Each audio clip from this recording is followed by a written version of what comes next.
कर्नाटक, गुजरात के बाद महाराष्ट्र में कोरोना के ओमिक्रॉन वेरिएंट ने दस्तक दे दी है। भारत में अब तक 4 लोग ओमिक्रॉन वेरिएंट से संक्रमित हो चुके हैं। ओमिक्रॉन वेरिएंट के खतरे को देखते हुए केंद्र ने राज्यों को अलर्ट किया है। विदेश से आने वाले एक शख्स की स्क्रीनिंग हो रही है। संदिग्धों की जीनोम सीक्वेंसिंग हो रही है।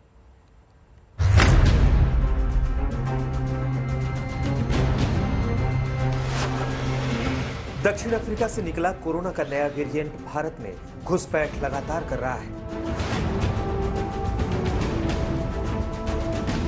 देखते देखते चौथा मामला भी सामने आ गया।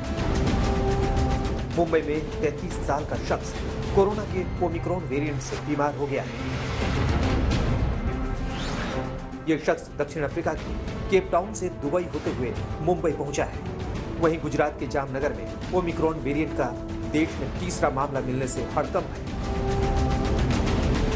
सीएम भूपेंद्र पटेल ने स्वास्थ्य सिस्टम को दुरुस्त करने के लिए हाई लेवल मीटिंग बुलाई। गुजरात के सीएम ने ट्रेसिंग, टेस्टिंग और ट्रीटमेंट पर जोर देने का निर्देश अधिकारियों को दिया। जामनगर में से मिला है, वो ओमिक्रॉन वेरिएंट में पॉजिटिव मिला है। उसके हिसाब से उसको आइसोलेट किया गया है। उसके ऊपर हम नजर रख रहे हैं। जहां वो रहते थे वहां पर जो है हमने माइक्रो कंटेनमेंट जोन बनाया है और इस हिसाब से हम जो हमको प्रिकॉशन लेने हैं और सूचना जो मिली हुई है उन सब का पालन करते हुए हम लोग उस एरिया को घेर कर उसमें लोगों को उनकी टेस्टिंग, उनकी ट्रेसिंग और जरूर पड़ेगी तो ट्रीटमेंट, ये सब किया जाएगा।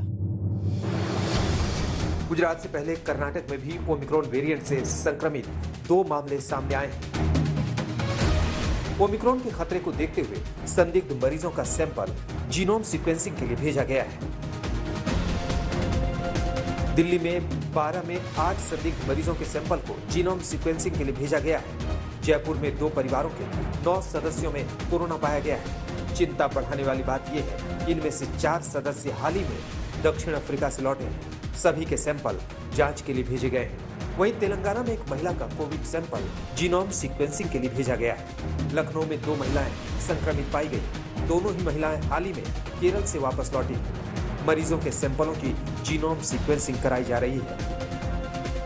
चेन्नई में सिंगापुर और यूके से आने वाले 2 मरीजों में कोरोना के लक्षण मिले हैं, जिनके सैंपल को जीनोम सीक्वेंसिंग के लिए भेजा गया है। यानी संक्रमण का खतरा चौतरफा है। एक्सपर्ट इसे डेल्टा वेरिएंट से 5 से 6 गुना ज्यादा संक्रामक मान रहे हैं। Very highly transmissible. All of us remember Delta.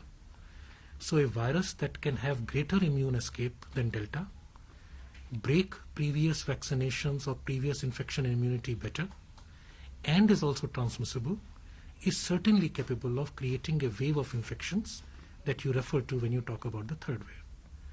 However, if we are talking about a third wave of people not being able to get oxygen and beds and that kind of a third wave, I don't think that will happen. Omicron के इसी खतरे को लेकर केंद्र सरकार ने सभी राज्यों को अलर्ट किया है। वहीं विदेशों से आने वाले सभी यात्रियों की कोरोना टेस्टिंग अनिवार्य है। वहीं राज्य सरकारों ने भी कई कदम उठाए हैं।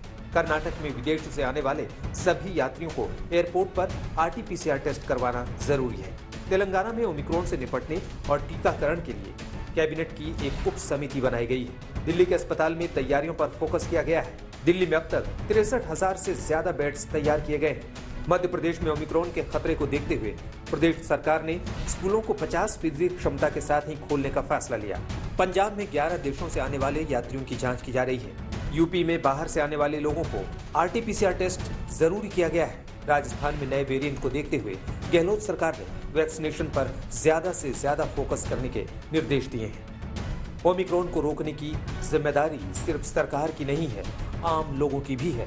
शादियों के सीजन में लोगों को एहतियात बरतने की जरूरत है। हम सब ने देखा है कि दूसरी लहर कितना खतरनाक था।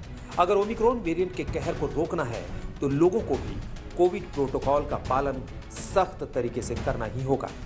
दिल्ली से मिलन शर्मा के साथ आज तक ब्यूरो।